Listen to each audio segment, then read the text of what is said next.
കേരളത്തിൻ്റെ അനുഭവം ചൂണ്ടിക്കാണിക്കുന്നത് എങ്ങനെയാണ് ഭൂരിപക്ഷ വോട്ട് കേന്ദ്രീകരിക്കലാവുക? അത് ഒരു ന്യൂനപക്ഷ വർഗീയതയുടെ ഭാഗമായി നിലകൊള്ളുന്ന ജമാഅത്തെ ഇസ്ലാമിയുടെ പ്രചരണ രീതിയാണ്. ആ പ്രചരണത്തിലൂടെ അവരുദ്ദേശിക്കുന്നത് ഞങ്ങൾക്കെതിരെ എന്തെങ്കിലും പറഞ്ഞാൽ അത് ഭൂരിപക്ഷ വർഗീയതയുടെ പ്രകടനമാണ് എന്ന് സ്ഥാപിക്കലാണ്. ഞങ്ങളങ്ങനെ കാണുന്നില്ല.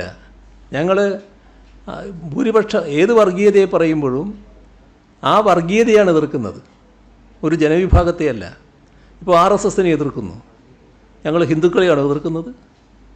ജമാഅത്തെ ഇസ്ലാമി എതിർക്കുന്നു, മുസ്ലിമിനെയാണോ എതിർക്കുന്നത്?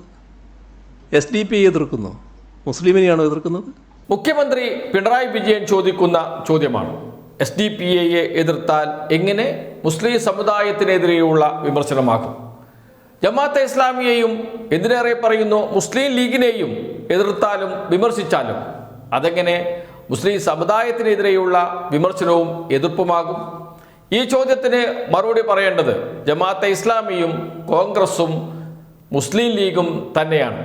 AK ബാലനെ എന്തിനാണ് ഇങ്ങനെ വിമർശിക്കുന്നത്? AK ബാലൻ ചില കാര്യങ്ങൾ ഓർമ്മപ്പെടുത്തുകയല്ലേ ചെയ്തത്? മുഖ്യമന്ത്രിയുടെ ചോദ്യമാണ്. അദ്ദേഹത്തിൻ്റെ വാക്കുകൾ കേൾക്കാം. ഈ AK ബാലൻ കഴിഞ്ഞ ദിവസം പറഞ്ഞത് പഴയ നേതാവ് ഈ മാറാട് UDF അധികാരത്തിൽ നിന്ന് മാറാട് കലാപം ആവർത്തിക്കും, ജമാഅത്തെ ഇസ്ലാമിക്കാർ ആഭ്യന്തരമന്ത്രിയാകും, ഇത്തരത്തിലുള്ള പ്രതികരണങ്ങളെ എങ്ങനെയാണ് CM കാണുന്നത്? അതായത് ഇവിടെ നമ്മൾ ശ്രദ്ധിക്കേണ്ട കാര്യം, ഇന്നത്തെ കേരളം നമ്മുടെ രാജ്യത്തിന് മുന്നിലൊരു മാതൃകയാണ്. അതായത് വർഗീയ സംഘർഷങ്ങളില്ല, വർഗീയ കലാപങ്ങളില്ല. എന്നാൽ അതിൽ നിന്ന് വ്യത്യസ്തമായ ചിത്രം കേരളത്തിലുണ്ടായിരുന്നു. അതാണ് സഖാവ് AK ബാലൻ ഓർമ്മിപ്പിച്ചത് എന്നാണ് ഞാൻ കരുതുന്നത്. ഇപ്പോൾ മാറാട് കലാപത്തെക്കുറിച്ച് പറഞ്ഞല്ലോ.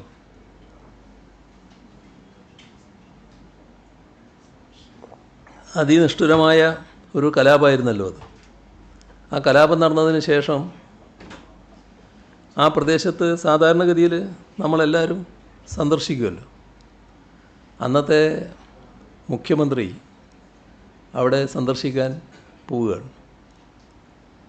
അപ്പോൾ ഒരു സംഘം, അത് RSS ആണ്, അവർ നിബന്ധന വെക്കുന്നു,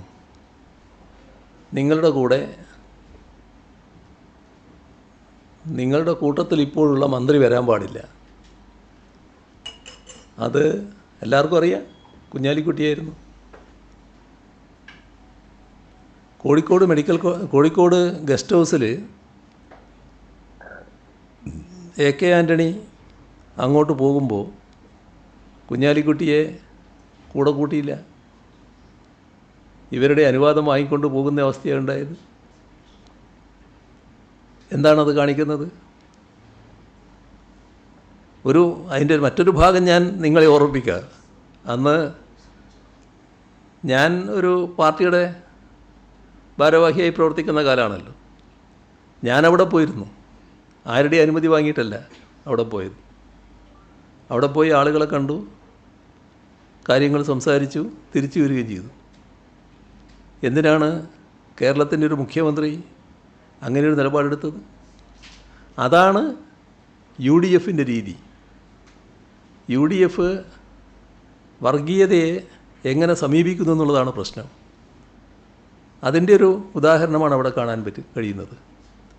UDFൻ്റെ നിലപാടുകളുടെ ഭാഗമായാണ് വർഗീയ പ്രശ്നങ്ങൾ ആളിക്കത്തുന്ന നിലയുണ്ടായത്, വർഗീയ സംഘർഷങ്ങൾ വ്യാപിച്ചത്. വർഗീയ സംഘർഷങ്ങളെ നേരിടുന്നതിൽ കൃത്യതയാർന്ന നിലപാട് അന്ന് UDFന് സ്വീകരിക്കാൻ കഴിഞ്ഞിരുന്നില്ല.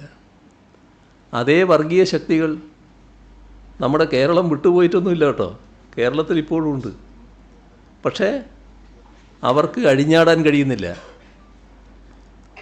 അവർ തലപൊക്കാനുള്ളൊരു ശ്രമം നടത്തിയാൽ, അതിൻ്റേതായ നീക്കങ്ങൾ ഉണ്ടായാൽ, കർക്കശമായ നടപടികളിലൂടെ നേരിടുന്നതാണ് ഇന്നത്തെ സർക്കാർ രീതി. അതാണ് LDFും UDFും തമ്മിലുള്ള വ്യത്യാസം. വർഗീയതയോട് വിട്ടുവീഴ്ചയില്ലാത്ത സമീപനമാണ്. ഏത് വർഗീയത എന്ന പ്രശ്നമേ ഇല്ല. ഏത് വർഗീയതയായാലും നാടിനാപത്താണ് എന്ന നിലയാണ് പൊതുവെ സ്വീകരിച്ചു പോകുന്നത്. അതിൻ്റെ ഭാഗമായി UDF ഈ പറയുന്ന തരത്തിൽ ഒരു നിലയുണ്ടായാൽ എന്തായിരിക്കും എന്നതാണ് സഖാവ് ബാലൻ പറയാൻ ശ്രമിച്ചത് എന്നാണ് ഞാൻ കരുതുന്നത്.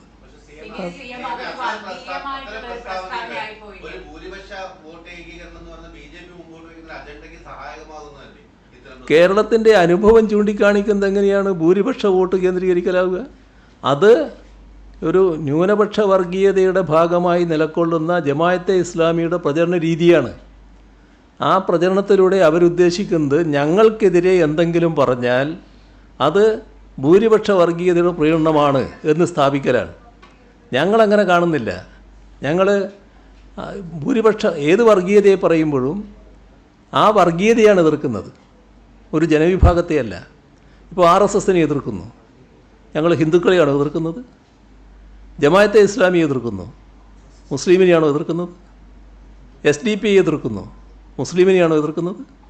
അപ്പോൾ വർഗീയ നിലപാടുകൾ സ്വീകരിക്കുന്നവരാരാണോ അവരെ ഞങ്ങൾ എതിർക്കുന്നു. ജനവിഭാഗങ്ങളെന്ന് കണ്ടുകൊണ്ട് തന്നെ ഉള്ള സമീപനം ഞങ്ങൾ സ്വീകരിക്കുന്നു. ഈ എല്ലാ ജനവിഭാഗങ്ങളെയും എടുത്തോ, ഭൂരിപക്ഷ ജനവിഭാഗമായാലും ന്യൂനപക്ഷ ജനവിഭാഗമായാലും ആ ജനവിഭാഗങ്ങളിലെല്ലാമുള്ള മഹാഭൂരിപക്ഷം മതനിരപേക്ഷ ചിന്താഗതിക്കാരാണ്. ഇവർക്ക് വളരെ ചെറിയ സ്വാധീനമുള്ളൂ ഈ വർഗീയ ശക്തികൾക്ക്.